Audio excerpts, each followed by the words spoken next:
ചെകുത്താൻ 18.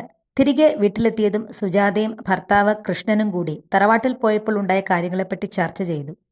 എന്റെ കൃഷ്ണേട്ടാ, മോളുടെയും ദേവന്റെയും കല്യാണം നടക്കുമെന്ന് എനിക്ക് തോന്നുന്നില്ല. ആ ചെറുക്കന് നമ്മളെ കാണുന്നത് തന്നെ കലിയാണ്. ഒന്നുമില്ലെങ്കിലും ഞാൻ അവന്റെ അപ്പച്ചിയല്ലേ. എന്നെ കണ്ടാലൊന്ന് ചിരിക്കുന്നത് പോയിട്ട് മുഖത്തേക്ക് പോലും ആ ചെറുക്കൻ നോക്കാറില്ല. നമ്മളൊക്കെ അവിടെ ഇരിപ്പുണ്ടെന്നൊരു ഭാവം പോലുമില്ല. ഇന്ന് തന്നെ മോളോട് അവന് ചോറ് വിളമ്പാനായി ഞാൻ പറഞ്ഞു. പക്ഷേ ചോറ് പാത്രത്തിലേക്കിടാനായി ചെന്നപ്പോൾ അവൻ അവളെ നോക്കിയൊരു നോട്ടം, എന്റെ കൃഷ്ണേട്ടാ, ഞാൻ പോലും പേടിച്ചുപോയി. അവളെങ്ങാനും ആ ചോറ് അവന് വിളമ്പിയിരുന്നെങ്കിൽ ഉറപ്പായിട്ടും അവൻ അവളെ അടിച്ചേനെ. അങ്ങനെയുള്ളപ്പോൾ എങ്ങനെ ഇവളെ അവനെ കൊണ്ട് കെട്ടിക്കും? ഒരിക്കലും നടക്കില്ല. നമ്മുടെ സ്വപ്നങ്ങളൊന്നും ഒരിക്കലും നടക്കാൻ പോകുന്നില്ല, അവർ നിരാശയോടെ പറഞ്ഞു. എന്റെ സുജാതെ, ഇവിടെയാണ് നിനക്കും നിന്റെ മോൾക്കും തെറ്റുപറ്റുന്നത്.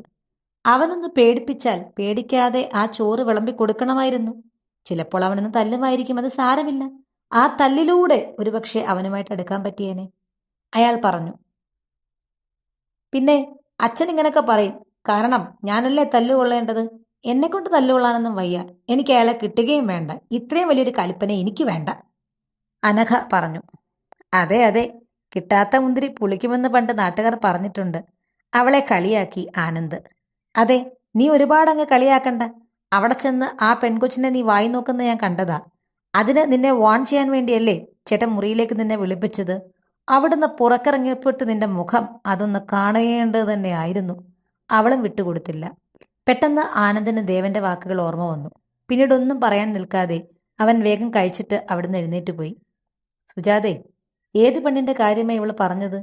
കൃഷ്ണൻ അവരോട് ചോദിച്ചു. കൃഷ്ണേട്ടാ, അവിടെ വിമലയുടെ ഒരു അകന്ന ബന്ധുവുണ്ട്.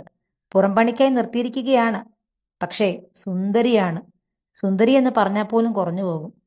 സുജാത പറയുന്നത് കേട്ട് കൃഷ്ണന്റെ മുഖത്തൊരു വല്ലായ്മ പടർന്നു. വിരുന്നുകാർ പോയതോടെ വേണു അയാളുടെ മുറിയിലേക്ക് പോയി. വിമലയും ലച്ചുവും പതിയെ അവരുടെ ജോലികളിലേക്കും. ഏതാണ്ട് 4:30-യോടെ ലച്ചു മുറ്റമടിക്കാൻ തുടങ്ങി. 6 മണിക്ക് അടുപ്പിച്ചാണ് എല്ലാം വൃത്തിയാക്കി തീർന്നത്. വൈകുന്നേരം 5 മണിയോടെ ദേവൻ താഴേക്ക് ചെന്നിരുന്നു. വിമലമ്മ കൊടുത്ത ചായയും കുടിച്ചുകൊണ്ട് പുറത്തേക്ക് നോക്കിയപ്പോഴാണ് അവൻ മുറ്റമടിക്കുന്ന ലച്ചുവിനെ കണ്ടത്. പെട്ടെന്ന് അവൻ ഉച്ചക്കലത്തെ സംഭവം ഓർമ്മ വന്നു. അവൻ തന്റെ മുറിയിലേക്ക് ചെന്നു. ലച്ചുവിന്റെ കയ്യിൽ നിന്ന് മേടിച്ച ആഭരണങ്ങൾ നോക്കി. അതിൽ നിന്നും കമ്മൽ മാത്രമെടുത്തവൻ മേശപ്പുറത്ത് വെച്ചു. അപ്പോഴേക്കും ലച്ചു മുറ്റമെല്ലാം വൃത്തിയാക്കി കുളിച്ച് ശുദ്ധയായി വിളക്ക് കൊളുത്തിയിരുന്നു. അന്ന് രാത്രിയിലും പതിവ് പോലെ ദേവനും വേണുവും ആഹാരം കഴിച്ചതിന് ശേഷം വിമലയും ലച്ചുവും ഹാളിൽ ഇരുന്ന് തന്നെയാണ് അത്താഴം കഴിച്ചത്. പിറ്റേന്ന് രാവിലെ ദേവൻ തിരികെ പോകുമെന്നും പറഞ്ഞു. അത്താഴം കഴിഞ്ഞയുടൻ ദേവൻ അയാളുടെ മുറിയിലേക്ക് പോയി. ഏതാണ്ട് 9 മണിയോടെ വിമലയും ലച്ചുവും കിടന്നു. 10 മണി വാർത്തയും കണ്ടതിന് ശേഷമാണ് വേണു ഉറങ്ങിയത്. വാതിലിൽ ആരോ തട്ടുന്ന ശബ്ദം കേട്ടാണ് ലച്ചു കണ്ണു തുറന്നത്. ഒരു നിമിഷത്തേക്ക് ഇപ്പോൾ തറവാട്ടിലാണെന്നും തനിക്കൊപ്പമുള്ളത് രാധചേച്ചിയാണെന്നും കതകിൽ മുട്ടുന്നത് ജഗനാണെന്നും അവൾക്ക് തോന്നി. അവൾ ആകെ പേടിച്ചു വിറച്ച് കട്ടിലിൽ എഴുന്നേറ്റിരുന്നു. കതകിൽ തട്ടുന്ന ശബ്ദം കേട്ടതും അവൾ പേടിച്ചു വിറച്ച് കട്ടിലിന്റെ മൂലയിലേക്ക് പതുങ്ങി. അപ്പോഴേക്കും വിമല ഉണർന്നിരുന്നു. അവർ കട്ടിലിൽ നിന്ന് എഴുന്നേൽക്കാൻ തുടങ്ങിയതും ലച്ചു അവരെ മുറുക്കെ കെട്ടിപ്പിടിച്ചു. കതക് തുറക്കലേ രാധേച്ചി, തുറക്കണ്ട, കതക് തുറക്കണ്ട. തുറന്നാൽ അയാൾ അകത്തേക്ക് വരും. എനിക്ക് പേടിയാ ചേച്ചി, അവൾ കരഞ്ഞു. മോളെ, ലച്ചു, ലച്ചു, എന്താണ്? അവളുടെ ഭയം കണ്ടതും വിമല അവളുടെ ഇരു തോളുകളിലും പിടിച്ച് ഉലച്ചുകൊണ്ട് ചോദിച്ചു. അപ്പോഴാണ് അവൾക്ക് ശരിക്കുമുള്ള ബോധം കിട്ടിയത്. പതിയെ, വളരെ പതിയെ വിമലയിൽ നിന്നുള്ള പിടുത്തം വിട്ട് കട്ടിലിന്റെ മൂലയ്ക്ക് തന്നെ പതുങ്ങി. വിമല കതക് തുറന്നു. പുറത്ത് ദേവനായിരുന്നു. വാതിൽ തുറന്നതും ദേവൻ ചെറിയൊരു പൊതി വിമലയ്ക്ക് നേരെ നീട്ടി. ഇത് അവളുടെ കമ്മലാണ്, കൊടുത്തേരെ. നാളെ മുതൽ ഈർക്കിൽ മാറ്റി ഇതിട്ടോളാൻ പറ. വിമല അവന്റെ കയ്യിൽ നിന്ന് അത് വേടിച്ചുകൊണ്ട് തലയനക്കി. എന്തോ ആ നിമിഷം അവൻ ആ പെൺകുട്ടിയെ ഒന്ന് കാണണമെന്ന് തോന്നി. അവന്റെ കണ്ണുകൾ അവളെ തേടി. എന്നാൽ കട്ടിലിന്റെ മൂലയ്ക്കായി പേടിച്ച് വിറച്ച് പതുങ്ങിയിരിക്കുന്നവളെ കണ്ടതും അവന്റെ കണ്ണുകൾ ഒന്ന് കുറുകി. അവന്റെ നോട്ടവും മുഖത്തെ ഭാവമാറ്റവും മനസ്സിലാക്കി വിമല പറഞ്ഞു. രാത്രി പെട്ടെന്ന് വാതിൽ മുട്ടുന്നത് കേട്ടപ്പോൾ കുഞ്ഞാകെ പേടിച്ചിരിക്കുകയാണ്, അതാണ്. അത് കേട്ടതും അവളെ ഒന്നുകൂടി നോക്കി അവൻ പെട്ടെന്ന് തന്നെ അവിടെ നിന്ന് തന്റെ മുറിയിലേക്കെത്തി. തന്റെ മുറിയിലെത്തി കിടക്കാൻ നേരവും അവന്റെ മനസ്സിൽ പേടിച്ചു വിറച്ച് മൂലയ്ക്ക് പതുങ്ങിയിരിക്കുന്ന ആ പെണ്ണിന്റെ ചിത്രമായിരുന്നു. കതക് കുറ്റിയിട്ട് വിമല കട്ടിലിൽ ചെന്നിരുന്നു. ദേവൻ നൽകിയ പൊതി ലച്ചുവിന് നേരെ നെട്ടി.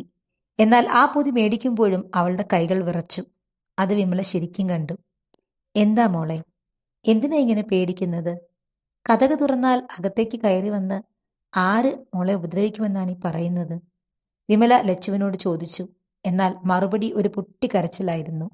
അന്ന് ആദ്യമായി ആ കുഞ്ഞിപ്പെണ്ണ് അവളുടെ ഉള്ളിലെ സങ്കടങ്ങളെല്ലാം വിമലയുടെ മുന്നിൽ പറഞ്ഞു തീർത്തു. താൻ അനുഭവിച്ച വേദന, തന്റെ ഭയം, ഒരു തടവുകാരിയെപ്പോലെ സ്വന്തം വീട്ടിൽ കഴിയേണ്ടി വന്ന നാളുകൾ, ഓരോ രാത്രിയിലും ആ ചെകുത്താന്റെ നോട്ടം പോലും കണ്ട് പേടിച്ച് വിറച്ച നിമിഷങ്ങൾ. ഈ ചെറുപ്രായത്തിൽ ആ കുഞ്ഞ് പെണ്ണ് അനുഭവിക്കേണ്ടി വന്ന വിഷമങ്ങൾ കേട്ടപ്പോൾ വിമലയുടെ ഹൃദയം വല്ലാതെ വേദനിച്ചു. പിറ്റേ ദിവസം രാവിലെ ഒരല്പം താമസിച്ചാണ് ലച്ചു എഴുന്നേറ്റത്. എങ്കിലും വേഗം തന്നെ അവൾ തന്റെ പതിവുകൾ തുടങ്ങി. പൂജാമുറിയിൽ വിളക്ക് വെച്ചപ്പോൾ ദേവനും വേണുവും ഹാളിലെത്തി. അവരെ നോക്കാതെ പെട്ടെന്ന് തന്നെ ആ പെൺകുട്ടി അടുക്കളയിലേക്ക് നടന്നു. ഇനി അവൾ ഒരു നിഴലുപോലെ വിമലയുടെ പുറകിൽ തന്നെ നിൽക്കും, അവർ പറയുന്ന എല്ലാ ജോലികളും ചെയ്തുകൊണ്ട്.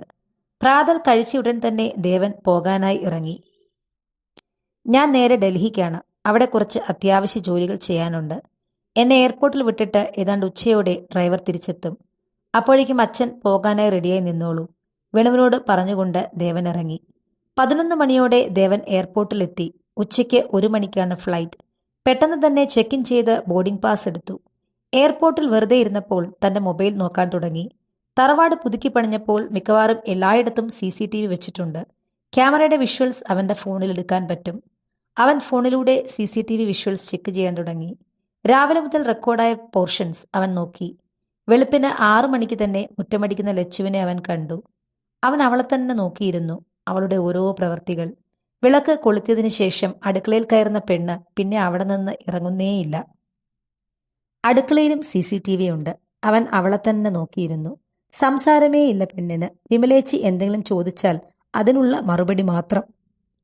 ഏതാണ്ട് 11 മണിയോടെ അടുക്കള വശത്തെ വാതിൽക്കലൂടെ അവൾ പുറത്തേക്കിറങ്ങുന്നത് അവൻ ശ്രദ്ധിച്ചു. അവൾ തൊടിയിലേക്ക് നടക്കുകയാണ്. പറമ്പിന്റെ ഒരറ്റത്തായി ഒരു വലിയ ആടും അതിന് 2 ചെറിയ ആട്ടിൻകുട്ടികളും. അവരുടെ അടുത്തേക്കാണ് അവൾ പോകുന്നത് എന്ന് അവന് മനസ്സിലായി. പറമ്പിലെ പണിക്കായി വരുന്ന ബാബുചേട്ടന്റെ ആടുകളാണ്. അവളെ കണ്ടതും ആട്ടിൻകുട്ടികൾ തുള്ളിച്ചാടിക്കൊണ്ട് അവൾക്കരികിലേക്ക് ചെന്നു. അവൾ അവരെ വാരിയെടുക്കുന്നതും മടിയിലിരുത്തി കളിപ്പിക്കുന്നതും ഉമ്മ കൊടുക്കുന്നതുമെല്ലാം അവൻ ഫോണിൽ കണ്ടു.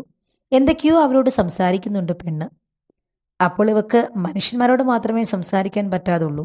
എത്ര നേരമായി ആ 2 ആട്ടിൻകുട്ടികളോട് അവൾ സംസാരിക്കുന്നു.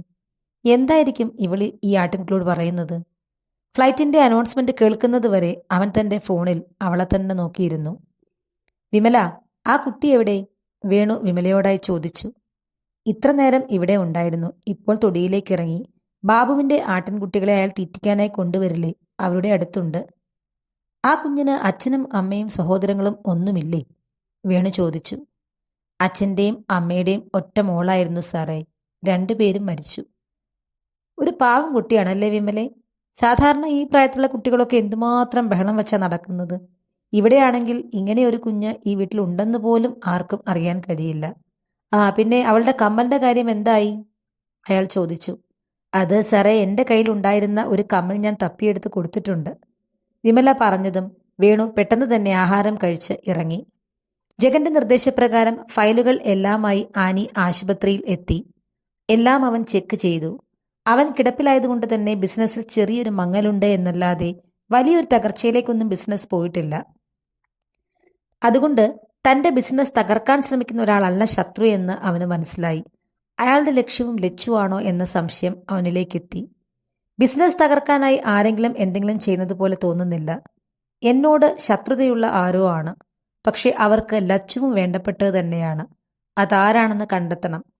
എന്തായാലും കുറെ നാളുകളൊന്നും എന്നിൽ നിന്ന് മറന്നിരിക്കാൻ അവൾക്കാവില്ല.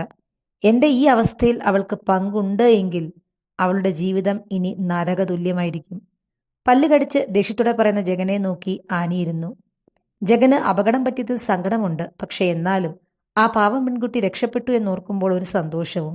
ഒരിക്കലും ജഗന്റെ പരാക്രമങ്ങൾ താങ്ങാനുള്ള കരുത്തൊന്നും ആ ചെറിയ പെൺകുട്ടിക്കില്ല. ഇവനാണെങ്കിൽ ആ കുഞ്ഞിനെയെങ്ങാനും കയ്യിൽ കിട്ടിയാൽ കശക്കി എറിയുകയും ചെയ്യും, ആനി മനസ്സിൽ ഓർത്തു. ദിവസങ്ങൾ ഓടിപ്പോയിക്കൊണ്ടിരുന്നു. അന്ന് പോയ ദേവൻ പിന്നീട് 2 ആഴ്ച കഴിഞ്ഞാണ് തറവാട്ടിലേക്ക് എത്തിയത്. എത്തുമെന്ന് നേരത്തെ വിളിച്ചു പറഞ്ഞിരുന്നത് കൊണ്ട് തന്നെ അവനും കൂടി വേണ്ടിയുള്ള ഭക്ഷണം വിമല കരുതിയിരുന്നു. ദേവൻ വരുന്നു എന്ന് കേൾക്കുമ്പോൾ തന്നെ ലച്ചുവിന് എന്തോ ഒരു പിടച്ചിലാണ്. അതുകൊണ്ട് തന്നെ പിന്നെ അവൾ വിമലയുടെ പുറകിൽ നിന്നും മാറില്ല. രാത്രി 8:30 ദേവനെത്തി. കുളിച്ച് ഫ്രഷായി വന്നപ്പോഴേക്കും ടേബിളിൽ ആഹാരം എടുത്തു വച്ചിട്ടുണ്ട്. വിമല തന്നെ വിളമ്പി കൊടുത്തു. ഇടയ്ക്കിടയ്ക്ക് അവന്റെ കണ്ണുകൾ അടുക്കളവാതിൽക്കലേക്ക് നീളുന്നുണ്ട്. എന്നാൽ പ്രതീക്ഷിച്ച മുഖം കാണുന്നില്ല. പെട്ടെന്ന് തന്നെ ആഹാരം കഴിച്ച് അവൻ റൂമിലേക്ക് പോയി. തന്റെ ഫോൺ എടുത്ത് CCTV ദൃശ്യങ്ങൾ നോക്കി. അടുക്കളയിൽ ഒരൽപ്പം പേടിയോടെ പതുങ്ങി നിൽക്കുന്ന ലച്ചുവിനെ അവൻ കണ്ടു. കുറച്ചുനേരം അവളെ തന്നെ നോക്കിയതിനു ശേഷം അവൻ കിടന്നു. രാവിലെ എഴുന്നേറ്റ ദേവന്റെ നോട്ടം മുറ്റത്തേക്കായിരുന്നു. എന്നാൽ അവളെ അവിടെ കണ്ടില്ല. മുറ്റം ഇതുവരെ അടിച്ചിട്ടില്ല. നേരം നല്ലതുപോലെ വെളുത്തിരിക്കുന്നു. അവൻ മുറ്റത്തേക്കിറങ്ങി. വെറുതെ ഒന്ന് നടന്നു നോക്കി. പുറത്തെ ബാത്റൂമിൽ നിന്ന് ശബ്ദം കേട്ടപ്പോൾ അവൻ പതിയെ അങ്ങോട്ടേക്ക് നടന്നു. ലച്ചു കുളിക്കുകയാണ്. വെള്ളം വീഴുന്ന ശബ്ദം കേൾക്കാം. പക്ഷേ പൈപ്പ് തുറന്നിട്ടുണ്ട്. പൈപ്പിൽ നിന്ന് വെള്ളം ബക്കറ്റിലേക്ക് വീഴുന്ന ശബ്ദം. അവന്റെ മുഖത്ത് ഗൗരവം നിറഞ്ഞു. അവളോട് ഞാൻ പറഞ്ഞതാണല്ലോ പൈപ്പ് തുറക്കരുതെന്ന്. ആവശ്യത്തിനുള്ള വെള്ളം കിണറ്റിൽ നിന്ന് കോരിയെടുക്കണമെന്ന്. അങ്ങനെ ആയിരുന്നല്ലോ അവൾ ചെയ്യാറ്. എന്നിട്ടിപ്പോൾ അവൾ ഞാൻ പറഞ്ഞത് ധിക്കരിച്ചോ? അതോർത്തപ്പോൾ ചെറുതായി ദേഷ്യം വന്നു. കുളി കഴിഞ്ഞ് തലമുടി തോർത്തിൽ കെട്ടി പുറത്തേക്കിറങ്ങിയ ലച്ചു കാണുന്നത് കയ്യും കെട്ടി അവളെ തന്നെ വളരെ ഗൗരവത്തോടെ നോക്കി നിൽക്കുന്ന ദേവനെയാണ്. ഒരു വിറയൽ അവളുടെ പാദത്തിൽ നിന്ന് മുകളിലേക്ക് കയറാൻ തുടങ്ങി. തുടരും.